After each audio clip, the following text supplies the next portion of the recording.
Assalamualaikum warahmatullahi ta'ala wabarakatuh. Alhamdulillahi rabbil alamin. Wassalatu wassalamu ala rasulina Muhammadin wa ala alihi wa sahbihi ajma'in. Allahumma aghnina bil 'ilmi wa zayyinna bil hilmi wa akrimna bit taqwa wa jammilna bil 'afiyati ya arhamar rahimin. Rabbi shrah li sadri wa yassir li amri wa hlul 'uqdatam min lisani yafqahu qawli. Rabbi yassir wa la tu'assir wa tammin bil khair wa bika nasta'in wa la hawla wa la quwwata illa billahil 'aliyyil 'azim. Alhamdulillah, tuan-tuan dirahmati Allah Subhanahu wa taala, kita berada dalam pengajian asas usulul fiqh dalam membincangkan mengenai dengan al-mahkum alaih, tentang mukallaf. Ada beberapa perkara yang kita sebutkan dulu, syarat-syarat mukallaf ini. Kemudian sekarang kita bincangkan mengenai dengan awarid, iaitu halangan-halangan terhadap mukallaf.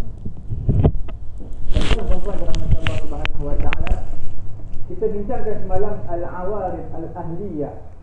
Al-awaribu al-ahliyatu, iaitu penghalang kepada kelayakan seseorang untuk menunaikan sesuatu ibadat, terbagi kepada dua cabangan. Cabangan yang pertama adalah as-samawiyah ataupun al-jabariyah. Apa dia as-samawiyah? Iaitu dipanggil benda yang terjadi. Contohnya seperti gila, al-junun, okey, al-asaf, bawah sikit daripada gila. Kemudian yang ketiga tu al-irma, koma, pengsan. Yang keempat al-marad, sakit. Yang kelima adalah yang kelima kita bincangkan semalam, iaitu al-nisyan, lupa. Sekarang ni kita bincangkan al-awarid al-muktasabah. Al-awaribu al-muktasabatu. Tuan-tuan, awarid yang datang bukan daripada langit, tapi daripada diri kita sendiri, iaitu tidur, mabuk, bodoh, tersalah. Al-ikrah, ikrah maknanya dipaksa. Kita lihat satu persatu. Yang pertama dipanggil as-safahu. Tuan-tuan, as-safahu ni maksudnya an-naqsu fil aql, kekurangan pada akal. Tak waras, ada something pada akal. Dari sudut istilahnya, bila sebut as-safahu, iaitu khifah fil insan tab'athu 'ala al-'amal fil istimali, iaitu dia akal itu lembab, proses dia lambat. Okey. Lawan kepada aqlu adalah islahul mal. Lawan kepada aqlu, lawan kepada as-safahu adalah ar-rusdu. As-safahu makna tak cerdik, ar-rusdu makna cerdik. Maksud ar-rusdu dalam kitab-kitab fiqh disebut makna ar-rusdu, maknanya dia ni orang yang layak untuk menguruskan harta, untuk memegang harta, untuk membelanjakan harta, untuk invest, melaburkan harta. Dia panggil rusdu.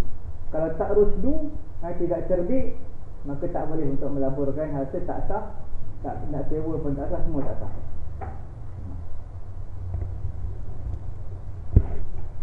Sebab apa dikategorikan as-safahu ni daripada al-awaribu al-muktasabatu.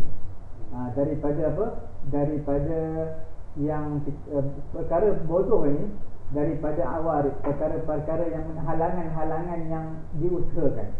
Kerana as-safi ya'malu bi ikhtiyarihi, orang yang bodoh dia beramal dengan pilihan dia. Berbeza orang yang ada akal. Kalau ada akal, dia akan menggunakan akal. Orang yang mana bodoh, dia tak dapat menggunakan akal. Orang yang safi kita panggil, dia ikut nafsu dia, ikut pilihan dia. Apakah perbezaan, tuan-tuan puan-puan yang dirahmati Allah Subhanahu wa taala, antara as-safi dan al-ma'tuf? Ma'tuf yang kita bincangkan semalam, dia bawah sikit daripada gila. Apa perbezaan as-safi dengan al-ma'tuf? Ma'tuf ni, ma'tuhun, dia macam gila lah. Dia menyerupai gila. Dari segi perkataan dia, perbuatan dia, nampak macam gila.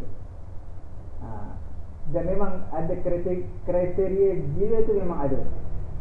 Berbeza Safi cakap ni dia tak gila tau. Dia tak gila. cuma dia ni bodoh. Okey. Dia tak sama macam dia bukan gila. Macam mana maksudnya bodoh? Dia ikut hawa nafsu dia. Apa yang dia nak buat, dia buat. Dia nak beli, dia beli. Sampai habis duit dia benda apa? Nampak? Mana dia tak cerdik dalam pengurusan harta. Mana dia tak melihat apakah akibat selepas daripada dia belanja. Sebab kita bila kita nak beli barang satu kedai, kita akan lihat harga tu. Oh ni mahal ni, tak boleh ni. Oh ni mahal banyak ni, tak boleh beli ni. Sebab apa? Akan rugi lah kita beli kedai yang mahal-mahal. Sebab brand-brand yang sama kita beli kedai lain murah. Okey, contoh. Itu mana orang cerdik. Orang yang tak cerdik, dia sapu habis semua. Tapi maksudnya bukan orang yang beli tak tengok harga, beli je, itu orang bodoh, bukan. Maksud safih di sini adalah orang yang tidak memikirkan apakah akibat kesudahan daripada perbelanjaan dia. Last kali dia kira borong je, beli habis semua. Okey. Jadi untuk orang yang safih ni, tuan-tuan perempuan yang dirahmati Allah, untuk orang yang safih ni ada beberapa hukum hakam. Antaranya orang yang safih ni dia adalah ahliyatul kamilah. Fil wujub, ahliyatul wujub dipanggil al-kamilah. Kita bincang dua, tuan-tuan kena ingat balik ahliyatul kita panggil apa? Ahliyatul adab dan juga ahliyatul wujub. Untuk ahliyatul wujub dia al-kamilah, sempurna. Okey. Ahliyatul adab juga sempurna. Nampak sempurna juga. Maksudnya dia khitabkan kepada dia ibadat. Dia kena buat ibadat, sembahyang, puasa macam biasa. Cuma bila dia buat dalam bab jenayah, dalam bab jinayat, bab jenayah dia akan dikenakan hukum. Kalau dia rosakkan harta manusia, pecahkan harta manusia, barang orang, maka dia kena ganti balik. Okey. Kemudian cuma untuk safih ni dia dihalang untuk belanja. Tak boleh untuk menggunakan harta. Sebab apa? Dia akan daf'an lil darar 'anil muslimin wa man ya'uluhum. Kerana akan untuk mengelakkan kemudaratan daripada dia. Okey. Jadi orang yang bawah tanggungan dia tak boleh. Kalau dia dapat harta habis. Dapat 100,000 hari ni juga habis. Jadi orang macam ni tak boleh. Dia tak boleh untuk tasarruf menggunakan harta dia. Okey Dia dihalang untuk transaksi harta. At-tasarrufat allati yuhjar 'ala al-safih fiha allati tata'allaq bil amwal bai'an wa jira'an wa ijazah wa ibadah. Perkara tasarruf yang kita panggil untuk safih yang terhalang, adakah semua yang menggunakan harta terhalang? Tidak.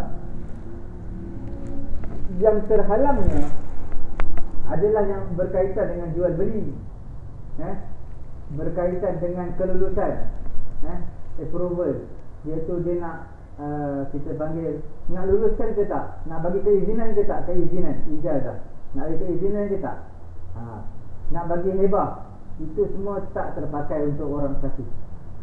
Okey. Sebab itu Allah Subhanahu wa taala berfirman dalam surah An-Nisa, "Wabtalul yatama hatta idza balaghun nikah fa in anastum minhum rushdan fadfa'u ilayhim amwalahum." Okey. Buka ayat 6 surah An-Nisa. Kamu ujilah anak yatim tu sehinggalah mereka balik. Fa in anastum minhum, anasa maksud apa? Fa in anastum minhum, maka sekiranya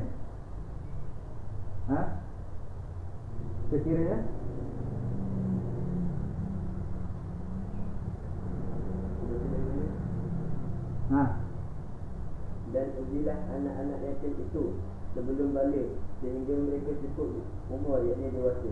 Kemudian jika kamu nampak dari keadaan mereka yakni tanda-tanda yang menunjukkan bahawa mereka telah cerdik dan Tuan-tuan perempuan yang dirahmati Allah Subhanahu wa taala, jika nampak ada tanda-tanda cerdik, maka boleh beri, mana dah balik, maka boleh berikan berikan apa, harta mereka kepada harta yatim kepada mereka.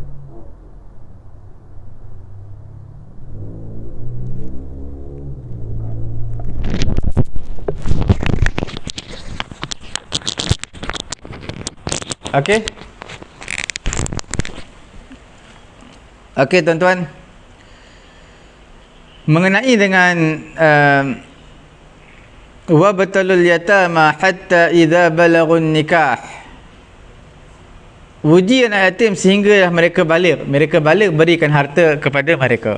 Maknanya apa, si mereka ni sebelum balik dipanggil safih, tak cukup, akal tak sempurna.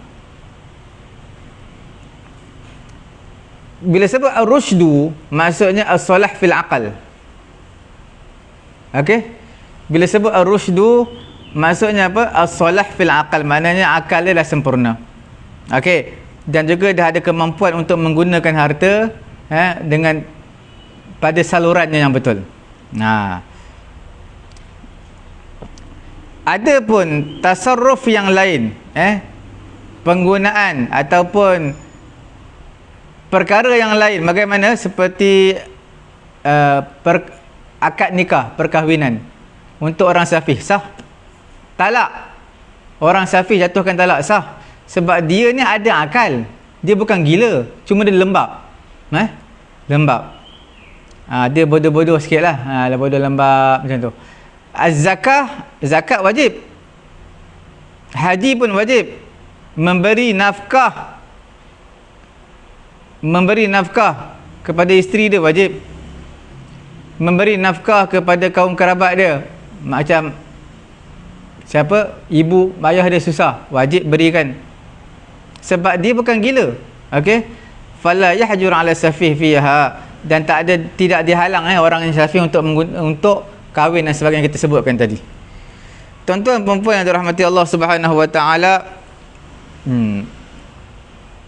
di dalam pendapat majoriti di kalangan ulama, berdasarkan firman Allah Subhanahu wa taala, fa in kana alladhi alayhi alhaqqu safihan aw dha'ifan aw la yastati'u an yumilla huwa falyumlil waliyuhu bil 'adl.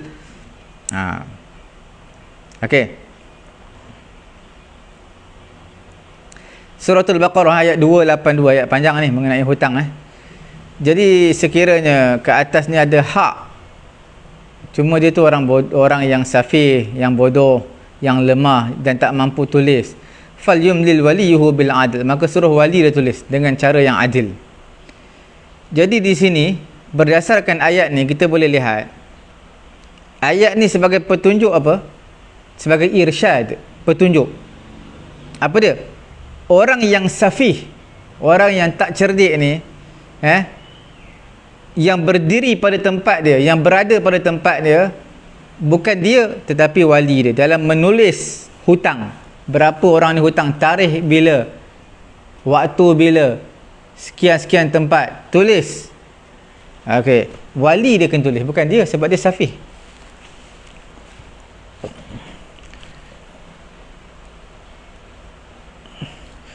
Cuma dalam mazhab Abu Hanifah, dia berbeza dengan jumhur, majoriti di kalangan ulama.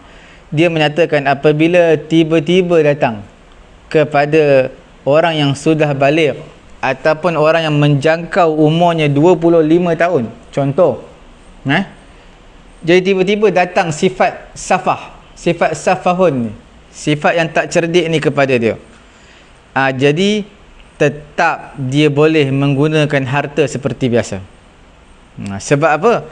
Mereka berhujah, sekiranya seseorang menyekat penggunaan transaksi orang yang safih, orang yang bodoh ini, seolah-olah dia telah mensiakan nyawa anak Adam. Okey, telah apa? Mensia-siakan nyawa anak Adam. Sedangkan menjaga jiwa anak Adam, nyawa anak Adam itu lebih diutamakan berbanding dengan harta. Harta, okey tuan-tuan, bila mana seseorang dah menjangkau umur 30 tahun, 40 tahun, tapi sifat bodoh tu datang tiba-tiba, mungkin dia penyakit lepas kemalangan, datang sifat safah, sifat bodoh, lembab, jadi dia tak boleh menggunakan harta dia. Jadi mazhab Hanafi kata didahulukan nyawa ni muqaddam ala al-mal. Memelihara jiwa lebih diutamakan berbanding memelihara harta. Kalau kita tak berikan hak harta tu kepada seseorang yang safih itu, kita telah menyatakan kita telah buat apa? Ihdarul adami. Apa tu ihdar? Mensia-siakan anak Adam tu, manusia tu sendiri. Jadi dia kata berikan harta tak jadi masalah. Berikan harta kepada anak Adam kerana nyawa jiwa itu lebih diutamakan berbanding kepentingan harta. Okey. Cuma dalil majoriti di kalangan ulama, termasuk dalam mazhab Syafi'i kita, dia menyatakan tak boleh menggunakan harta, harus disekat penggunaan segala transaksi yang dibuat oleh orang safih, orang yang bodoh. Itu lebih kuat pendapat jumhur, dalil yang lebih kuat. Sebab apa ya?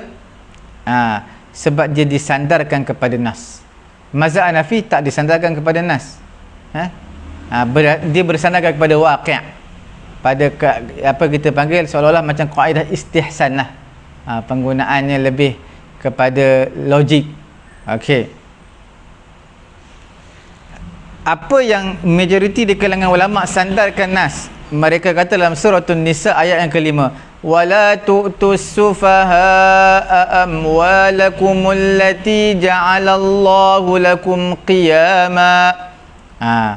Jangan kamu berikan kepada orang yang safih. Sufaha plural kepada safihun. Jangan kamu beri kepada orang yang safih harta mereka yang Allah Ta'ala jadikan bagi mereka qiyaman, orang yang menguruskan. Okey. Bila sebut ammatun fis safi, as-sufaha ni alif lam tersebut adalah umum. Tak kiralah safih tersebut 20 tahun, safih tersebut 30 tahun, safih tersebut 60 tahun, umum. Yang mana yang ditimpa dengan penyakit safah, bodoh, lembab, maka tidak boleh diberikan secara total kuasa autoriti untuk dia menggunakan harta dia. Perlu disekat.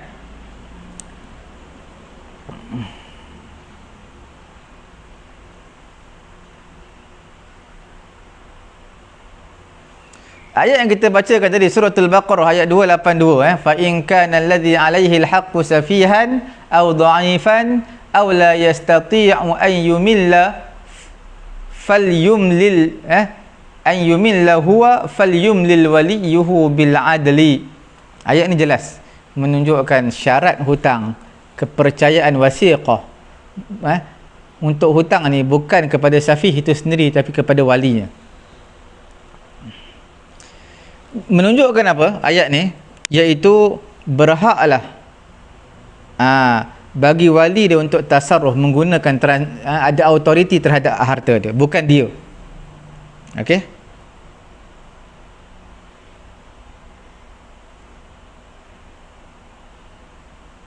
Jadi manatul illah, manat pergantungan illat pada hukum. Apa dia? Tak boleh transaksi, tidak ada autoriti untuk pegang harta. Kerana apa? Kerana adanya sifat safah, ataupun kerana dia adalah safihun, orang yang bodoh. Bila dia orang yang bodoh, okey? Bila dia orang yang bodoh, maka dihukumkan kepada dia. Maka apakah hukum yang diletakkan kepadanya? Dia tak boleh untuk mengambil bahagian ataupun ada bahagian autoriti dalam penggunaan harta, tetapi diberikan kepada wali dia. Okey. Tuan-tuan dan puan-puan yang dirahmati Allah Subhanahu Wa Taala, itu bab safah. Terus kita pergi kepada yang seterusnya, yang kedua iaitu al-khata', salah. Tuan-tuan, bila sebut tentang khata' ni, Apa itu khata'? Tersalah. Salah. Maksudnya dia benda yang tak betul lah. Okey. Dari sisi ulama-ulama usul, maksudnya ibaratun an yaf'al al-mar'u fi'lan ghairi an yaqsudahu qasdan tamman. Dia buat satu benda tanpa niatkan dengan niat yang sempurna. Jadi mana tersalah lah. Sebab itu dalam khata' ni, dalam nau' dia pembahagian ada dua untuk salah ni. Satu, dia tidak bermaksud perbuatan tersebut dan juga natijah hasil perbuatan tersebut. Dua-dua tak. Dia tak niat buat dan dia tak niat pun natijah dia. Contoh, seperti mana dia bermain-main dengan musaddas, kita panggil apa? Senapang. Dan dia tak tahu senapang tu senapang yang betul. Dia ke mainan contohnya. Mungkin senapang tu senapang yang kita panggil yang ringan. Tak tahulah dibuat daripada apa. Sebab senapang ni selalu berat. Mungkin dia ringan. Tapi tu senapang hidup tu. Betul punya, bukan mainan. Dia ke mainan, maka dia pun main tembak-tembak, terkena orang, mati orang tu. Jadi ini maksudnya apa? Ni tersalah juga. Maksudnya dia tersalah dalam fi'il dan juga natijah fi'il. Kesan daripada perbuatan dia. Yang kedua tuan-tuan, dia maksudkan fi'il tapi tak maksudkan natijah. Kesan dia. Fi'il, memang dia nak buat benda tu. Cuma dia tak nak hasil dia seperti ini. Contoh, dia melepaskan tembakan di udara. Tiba-tiba terkena orang yang berada di udara, di atas pokok. Memang dia niat untuk lepaskan tembakan, tapi dia tak niat pun untuk kena kepada orang tu. Tiba-tiba terkena. Nampak tak? Dia niatkan perbuatan, tapi natijah kesan daripada perbuatan itu dia tak niatkan. Tiada perbezaan antara dua fi'il pada i'tibarkan keduanya. Dua-dua dipanggil salah. Mana bahagian yang pertama tadi pun dipanggil salah, bahagian kedua pun dipanggil salah. Allah Subhanahu wa ta'ala, Nabi sallallahu alaihi wasallam telah bersabda, innallaha wada'an. Wada'an makna ampunkan. Allah Taala telah ampunkan umatku, iaitu al-khata'u, al-khata'a wan nisyana wa mastukrihu alaih. Kesalahan Allah Taala maafkan, terlupa pun Allah Taala maafkan, dan juga apa yang kamu dipaksa ke atas sesuatu perkara juga Allah Ta'ala maafkan. Okey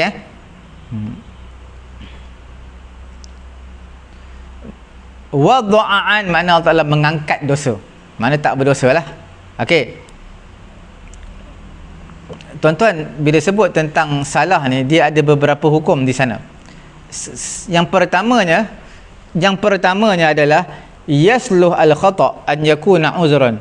Kesalahan tersebut boleh kita katakan uzur untuk menggugurkan hak-hak Allah apabila dia terjadi daripada ijtihad. Okey. Dan juga dia boleh juga menjadi sebab untuk meringankan hukuman qisas dan juga hukuman hudud. Tetapi dia tidak boleh menafikan berhaknya hukuman ta'zir. Seperti mana idza sahibal khata' ihmalun syadidun aw taqsir. Okey. Jadi sudah pasti tuan-tuan, dia ada hak Allah di sana. Hak Allah. Dia salah tetapi dipanggil keuzuran. Salah yang diberi keuzuran syarak. Okey. Pada menggugurkan hak Allah. Contoh dia macam mana? Dia adalah menjadi sebab untuk meringankan hukuman qisas. Dia asalnya kena hukuman qisas, tapi diringankan. Sebab apa ya? Sebab tersalah lah. Tersalah. Sebab tersalah dia boleh diringankan daripada hukuman qisas. Okey, nampak tak? Itu tersalah. Tapi dia tak boleh menafikan berhaknya mendapat ta'zir. Sebab dia tak berhati-hati, kena ta'zir. Ta'zir ni apa? Bawah daripada hukuman hudud. Hudud ni batasan yang Allah Ta'ala tetapkan, qisas, apa yang Allah Ta'ala tetapkan dalam Quran, dalam hadis. Tetapi selain daripada itu dipanggil ta'zir, penjara 10 tahun, sebat 5 kali sebatan. Itu semua ta'zir. Dan ta'zir ni tak boleh dinafikan. Dia mesti kena diberikan ta'zir sebab dia cuai. Cuma cuai ni ada beberapa peringkat. Adakah cuai yang biasa ataupun memang cuai betul-betul punya cuai. Itu atas kebijaksanaan hakim lah dalam membicarakan kes ni. Okey. Perkara yang kedua, tersalah juga. Tersalah tapi tidak dianggap uzur.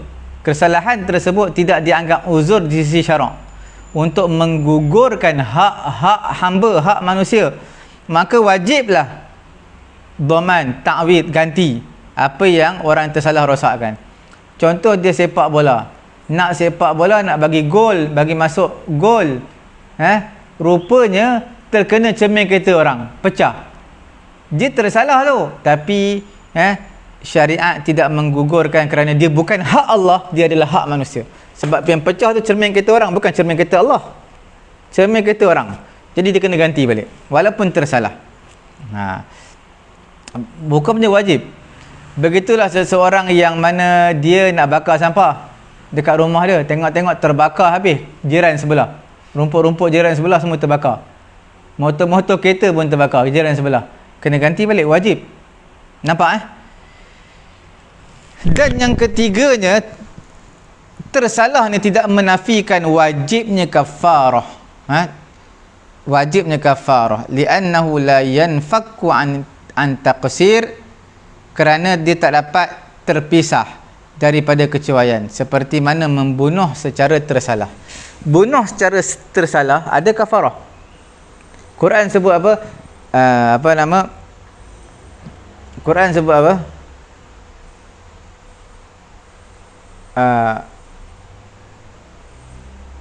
Wa man qatala mu'minan khata'an fatahriru raqabatin mu'minah. Tuan-tuan tengok juzuk 5 6 lai. Tuan-tuan tengok surah An-Nisa.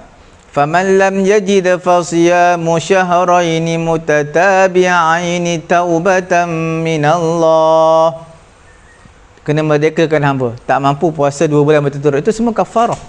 Dan kafarah ni tidak menafikan kesalahan yang dia buat. Mana bukanlah disebabkan dia tersalah, maka tersalah menafikan kafarah, mentidakkan, menggugurkan kafarah. Tidak.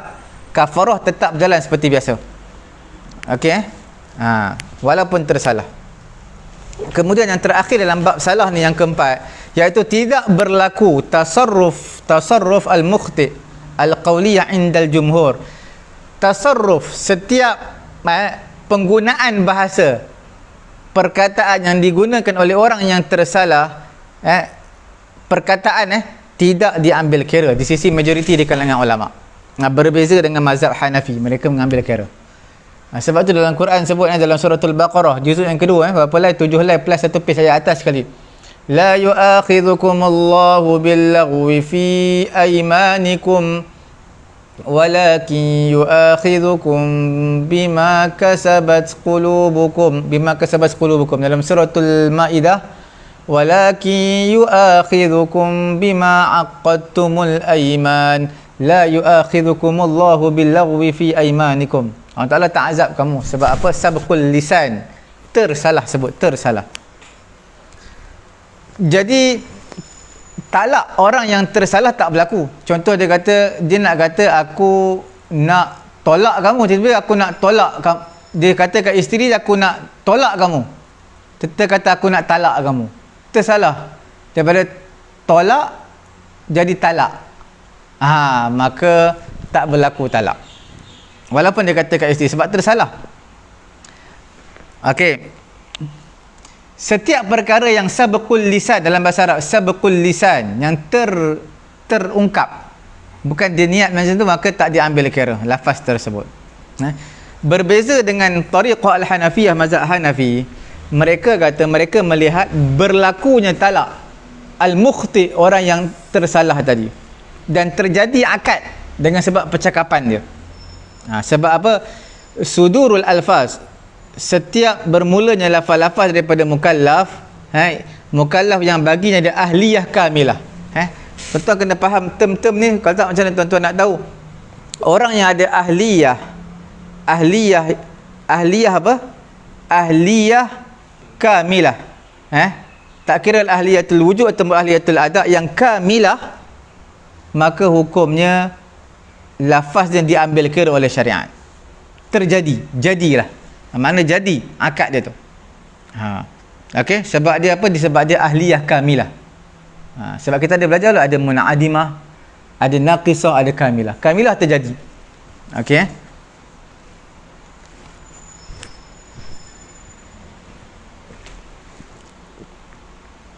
Sebab salah ni perkara yang batini. Amrun batiniyun. Perkara yang apa kita panggil, perkara yang tersirat, yang dalam. Memang orang tak boleh nampak. Dan tak mungkin seseorang boleh baca hati orang. Nampak tak? Jadi di sini kita lihat mazhab Hanafi kata terjadi, walaupun tersalah sebut talak, terjadi talak. Cumanya walaupun terjadi akad, terjadinya talak di sisi mazhab Hanafi, cuma mereka melihat akad ini, akad yang tersalah, akad tersebut, talak yang telah tersalah sebut, jadi jatuh talak tadi, maka hukumnya walaupun terakad tapi hukumnya fasad, rosak. Apa itu fasad? Tuan-tuan refer balik pelajaran kita yang sebelum ni dalam ahkam asy-syar'iyyah. Kita ada bincangkan hukum wad'i, hukum taklifi, dan di sana ada perbahasan dinamakan sahih, sah, dinamakan batal, dinamakan fasad. Tuan-tuan lihat di sana apakah fasad dalam bab apa, muamalat ke bab munakahat ke. Tuan-tuan lihat balik. Dan terakadlah akad dengan sebab ibarat yang salah. Ibarat ni maksudnya percakapan, perkataan yang salah terjadi. Cumanya la yanfad li'adamil qasdi ilaihi. Mana akad tadi jadi tak jadi, cuma tidak terlaksana, setakat jadi je. Jadi maknanya dia macam di awang-awangan. Dia talak isteri dia, jadi tak? Jadi. Lafaz tersebut terjadi. Cuma dari segi pelaksanaan, itu kita panggil tak terjadi. Sebab dia tak niat. Okey. Boleh. Mana dari segi zahirnya jadi, cuma dari segi praktikalnya tak jadilah, sebab dia tak niat. Yang jadi itu sebab apa jadi? Jelas sebab lafaz daripada orang yang mukallaf memang jadi. Lafaz daripada orang mukallaf memang jadi. Cuma bila mana dia tak niat, maka tak terlaksana perkara tersebut, walaupun perkataan tadi itu adalah perkataan yang diambil kira. Cuma tak terjadi talak, tidak terjadilah akad yang dia tersalah sebut. Nampak Okey. Tuan-tuan puan-puan yang dirahmati Allah Subhanahu Wa Taala, perkara yang seterusnya yang ketiga Yang pertama apa kita bincang tadi? An-naum, tertidur. Betul tertidur? Bukan tertidur, as-safah, bodoh. Perkara yang kedua al-khata', tersalah. Perkara yang ketiga yang kita nak bincangkan adalah al-ikrah. Ikrah ni makna dipaksa. Dipaksa. Ikrah ni makna satu paksaan, satu tekanan. Dari segi istilah ulama-ulama usul, maknanya apa, mendorong orang lain melakukan suatu perkara yang orang lain tak suka. Nampak Itu maknanya paksa, tekan dia. Wayan qasimul ikrah. Ikrah ni terbagi pada dua jenis. Paksa ni terbagi pada dua jenis. Kita panggil al-ikrah mulji, ikrah al-mulji. Apa itu al-ikrah al-mulji? Ataupun satu nama yang lain dipanggil al-ikrah at-tam. Iaitu seseorang dia beri ancaman untuk bunuh ataupun nak patahkan tangan dia, patahkan kaki dia, mimman huwa qadirun ala iqa'i, daripada orang yang mana mampu untuk buat. Mana dia ni memang ada kuasa. Kalau kamu buat, aku akan patahkan kaki kamu. Dia mungkin ada kaki gangster ke apa, dia boleh buat. Okey. Dan di antaranya juga adalah ancaman, jangan makan, jangan minum. Okey. Ilal haddil ladzi yakhafu minhu ala salimatin nafsi awil a'dha. Sehinggalah sampai satu tahap yang dia takut berlaku berlaku apa? Ancaman terhadap jiwa dia, boleh mati. Jadi ikrah tam ni yufsidul ikhtiyar. Dia merosakkan pilihan bittifaqil fuqaha. Yufsidul ikhtiyar. Dia memang tak boleh buat pilihan. Itu nama ikrah tam. Tak boleh buat pilihan. Bittifaqil ulama, sebulat suara di kalangan ulama. Li'annahu yasirul mukruh alah fi yadil mukrih al-hamil 'ala al-fi'ali. Jadi dia memang orang atas dah kontrol dia lah. Salah, tembak, mati. Tak boleh nak buat apa dah. Itu dipanggil ikrah tam. Tak dapat tidak, kena buat. Seolah-olah orang yang buat ni, dia terpaksa dijadikan kambing hitam. Dia tak nak buat, tapi terpaksa kena buat. Orang atas suruh. Kalau tak, mati. Okey. Itu ikrah tam. Satu lagi, al-ikrah an-naqis. Apa dia? Iaitu ancaman tersebut dengan cara, okey, aku sebat kamu, aku penjarakan kamu, aku ikat kamu, penjara bawah tanah. Walaysa lahu haddun muayyan, dan tidak ada baginya had yang ditentukan. Tadi ada, sama ada mati ataupun tak ada tangan, tak ada kaki. Nampak ada kesudahan dia. Tapi ni tak ada, aku akan pukul kamu. Pukul berapa kali pun tak tahu. Sebab aku akan penjara kamu, berapa kali penjara, berapa tahun penjara pun tak tahu. Jadi tak ada kesudahan. Wa yakhtalifu ma yakunu fi bihi hadha an-naw' min al-ikrah bi ikhtilaf al-ashkhas. Jadi yang jenis paksaan seperti ini dia berbeza-beza tau, mengikut kepada jenis ancaman yang diberikan kepada manusia tersebutlah. Kita tak boleh nak tentukan satu hukum, melainkan kita kena tahu secara detail apa situasi macam mana, apakah bentuk ancaman yang sewajarnya ataupun yang sewajarnya, yang selayaknya bagi orang yang dipaksa ni. Okey. Tuan-tuan, puan-puan yang dirahmati Allah Subhanahu wa taala,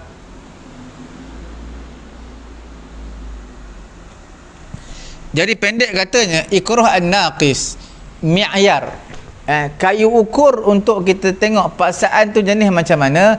Tak dapat tidak, kita kena lihat kepada jiwa orang yang dipaksa tu macam mana, diri dia macam mana, keadaan az-zuruf, environment dia macam mana. Kena tengok semua aspek. Okey.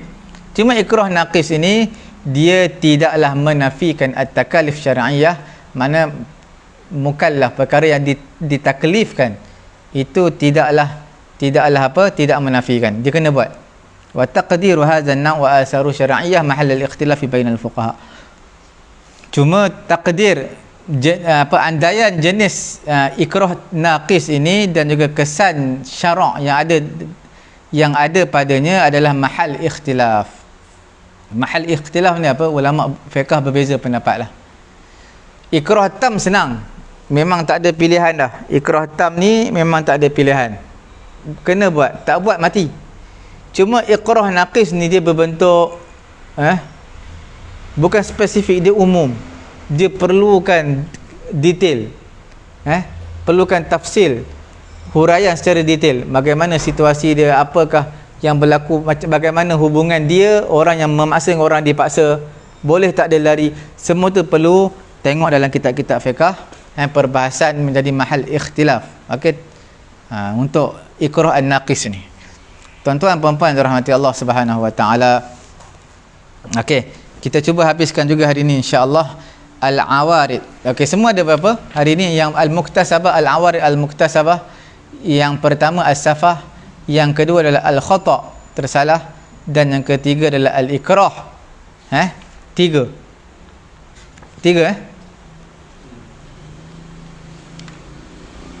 betul? Tiga. As-sukru an-naum, ini juga adalah termasuk dalam al-awarid al-muktasabah. Ini kita dah bincang ke tadi? Kita tak bincang ke tadi?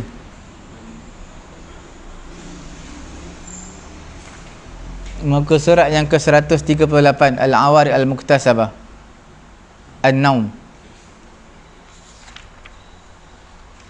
Oh, kita terlangkau tadi, terlangkau Okey. Kita terlangkau apa? An-naum. An-naum dan juga as-sukr. Sukrun. Sukrun maknanya apa? Mabuk. Terlangkau tak baca tadi. Tuan-tuan, kita tengok balik yang seterusnya, iaitu al-awari al-muktasabah, iaitu an-naumu, tidur. Tidur ni dia adalah futur tabi'i. Dia adalah satu kelemahan tabiat manusia yang mana akan menimpa pada akal. Bila mana seseorang itu mengantuk, maka dia tidur. Bila dia tidur je, akal dia akan jadi futur, lemah, tak fungsi lah. Jadi kalau cakap pun dia tak faham, kalau suruh dia pun dia tak akan buat, dia tak boleh ingat. Sebab apa? Dah tak ada dah daya untuk ingat, untuk faham, tak ada, sebab dia tidur. Okey. Cuma tuan-tuan puan-puan dirahmati Allah Subhanahu wa taala, al-ighma yang kita bincangkan semalam, al-ighma ni makna pengsan, koma. Dia berbeza dengan tidur. Al-ighma dipanggil futur ghairu tabi'i, iaitu satu kelemahan yang menimpa akal manusia, tapi bukan dengan sebab tabiat. Dia perkara luar biasa. Contohnya sebab dia sakit, nak buat pembedahan, nak buat apa? Major operation, pembedahan besar ni. Bila nak buat pembedahan besar, apa yang perlu? Dia kena dikomakan. Contoh. Jadi adakah tu pilihan dia? Tak, itu tak pilihan dia. Okey, itu dipanggil al-ighma, koma. Satu lagi yang tak koma, tidur tu pilihan dia. Dah mengantuk, kita pun pergilah tidur, mengantuk, nampak? Cuma tidur ni tak menggugurkan al-ahliyah. Sebab cuma kita sebutkan tidur ni uzur syar'i. Sebab dia ngantuk, dia tidur, bangun pukul 8 pagi. Tak apa, semayang subuh pukul 8. Sebab apa? Uzur syar'i. Dia memang tak sedar lah, letih sangat. Itu uzur syar'i. Sampai bila dia boleh lewatkan al-mutalabah, tuntutan yang telah suruh, sehingga dia bangun daripada tidur. Rufi'al qalam an salasah. Kita bincangkan hadis ni semalam. Ini juga hadis sandaran untuk dalil sebagai tidur. Nabi kata apa? Anin naim hatta yastayqidha. Daripada dia angkat pena, tak ditulis kesalahan seseorang, dia tidur sampailah dia bangun, baru ditulis kesalahan ataupun kebaikan. Jadi tuan-tuan puan-puan dirahmati Allah, kerana bila tidur akal tak berfungsi. Okey. Segala yang lahir ketika tidur, perkataannya, lahir perkataan, ungkapan ataupun perbuatan, maka tidak diambil kira. Ketika tidur dia kata aku cerai isteri aku dengan talak 3, tak diambil kira. Sebab apa? Itu mengigau, dia tak ada akal pun sebut ketika tu. Cuma tuan-tuan, bila mana perbuatan tak diambil kira, perkataan tak diambil kira, tapi kalau dia tengah-tengah tidur sempat lagi baling batu pecah kereta orang, itu kena ganti. Okey, itu kena ganti. Mana merosakkan harta orang, kita kena ganti. Dia boleh tidur-tidur, ambil handset kawan, rendamlah air, itu kena ganti. Sebab apa? Sebab merosakkan harta orang lain, kena ganti. Okey. Seterusnya, ni tuan-tuan boleh lihat dalam kitab Abdul Karim Zaidan, dalam kitab dia Al-Wajiz fi Usulil Fiqh, ada sebut perkara ni. Kemudian yang kedua, yang seterusnya, yang terakhir ni adalah sukrun, mabuk. Mabuk ni as-sukru lawan dia as-sahhu. Sahwu. Macam mana kita nak tahu mabuk tak mabuk? Ikhtalata kalamuh, perkataan bercampur bau, perkataan dia tak apa faham, cakap apa-apa, itu makna dia mabuk tu. Tak boleh difahami percakapan dia. Itu kita panggil dhabit as-sukur. Macam mana kita nak tahu mabuk tu? Dalam kitab apa, Al-Khadri, Usulul Fiqh, tuan-tuan boleh lihat di sana. Terbahaginya mabuk ni kepada dua jenis. Satu, mabuk dengan sebab yang harus. Contohnya seseorang tu minum air, dia mana tahu, dia ingat ke air ni air biasa, rupanya air ketum, memang mabuk lah dia. Jadi dia tak sengaja, dia nampak air jernih yang putih, ingat ke air biasa, rupanya air ketum, campur dengan ubat nyamuk lagi. lagi menyala-nyala kepala dia tu. Okey, maka adakah berdosa? Dia tak berdosa. Tak berdosa.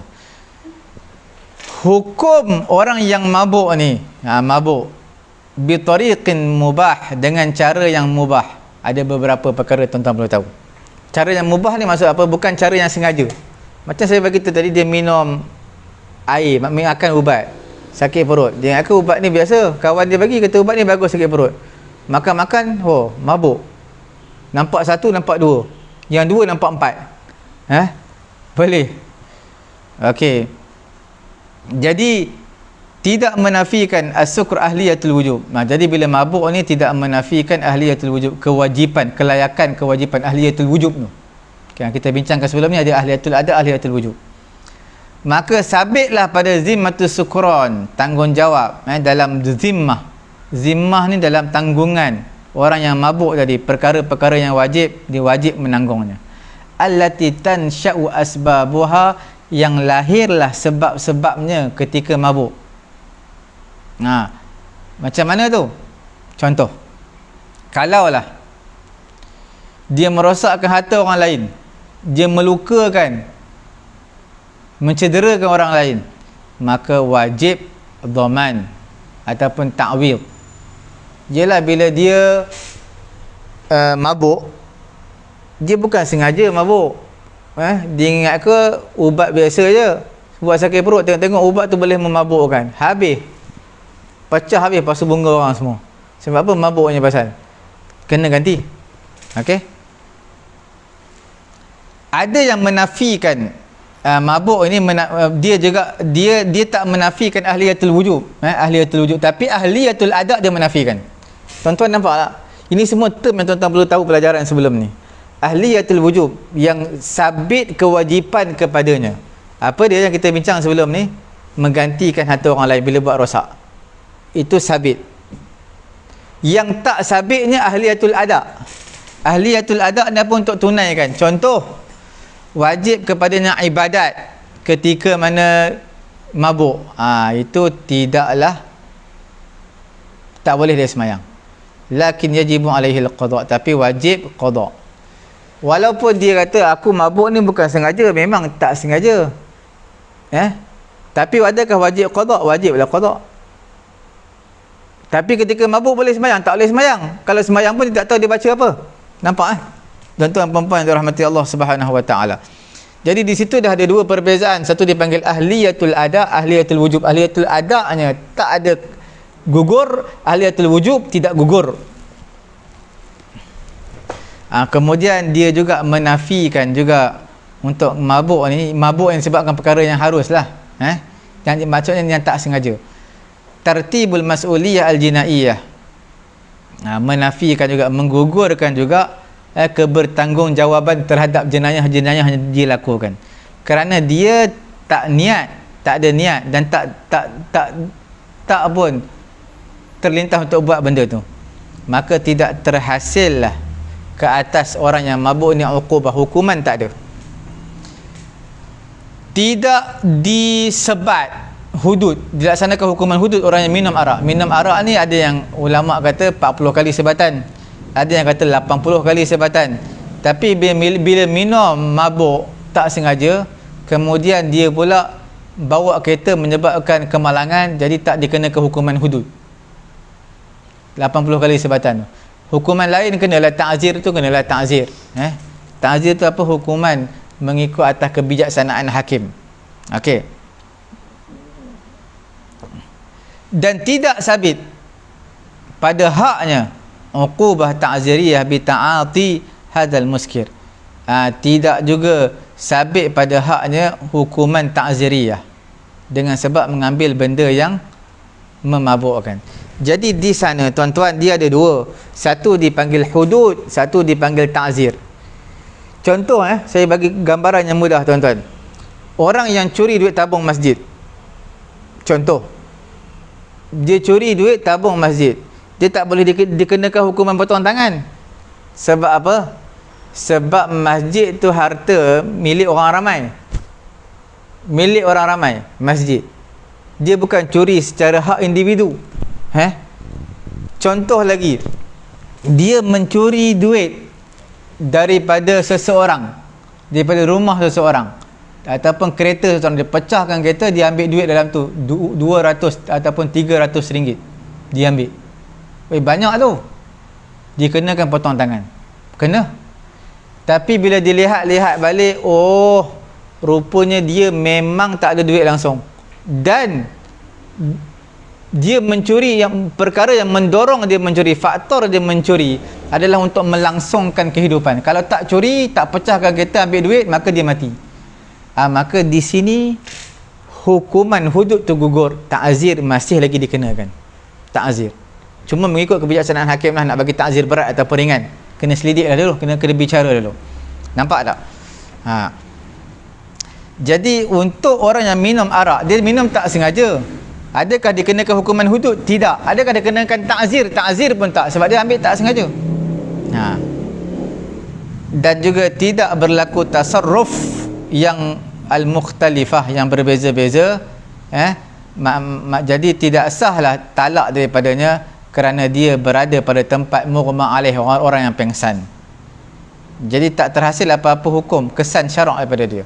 Makna kalau dia di tengah mabuk tadi, dia makan ubat, tersalah makan ubat, mabuk, jadi dia talak isteri dia, dia buat transaksi jual beli sebagai, semuanya tak sah. Sebab apa semua tak sah? Sebab dia mabuk. Mabuk ni tak ada akal. Apa yang orang cakap pun dia buat tak tahu je, maki dia, marah dia pun dia buat tak tahu je. Nampak?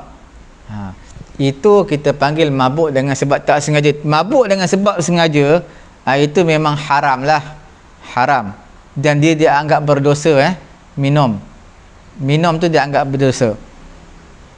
Dari segi undang-undang dunia pun berdosa, dari segi agama pun berdosa. Bila mana dia minum dengan sengaja, di sana ada juga hukum-hukum dia. Dari segi ahliyatul khitabut taklif, kelayakan untuk menerima perintah Allah ni, macam mana? Perintah untuk sembahyang, puasa, semua, maka tak gugur. Dia mabuk, bila dia mabuk, perintah hukuman, perintah daripada Allah, takalif asy-syar'iyyah untuk dia sembahyang, puasa, dia kena buat. Cuma macam mana nak buat mabuk? Tapi dosa tu tetap ada. Satu dosa minum arak, satu dosa tak sembahyang. Walaupun dia sembahyang pun tak sah, memang sembahyang tak sah, tapi sebab mabuk tadilah, semuanya dia akan dapat dosa bertimpa-timpa. Okey. Kemudian perkara yang kedua, tuan-tuan, minum arak dengan sengaja juga, memabukkan dengan sengaja ni, dia menafikan ahliyatul adab. Dia tak boleh buat, melaksanakan ibadat, semayang semua tak sah, tapi tetap dia dianggap berdosa.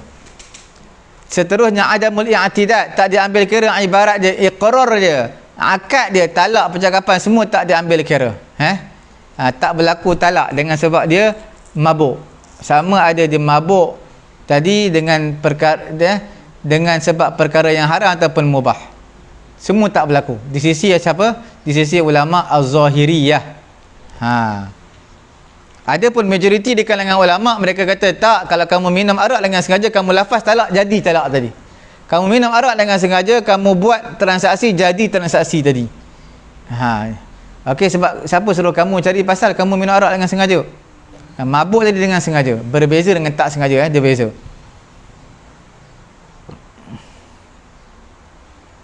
Sebab apa?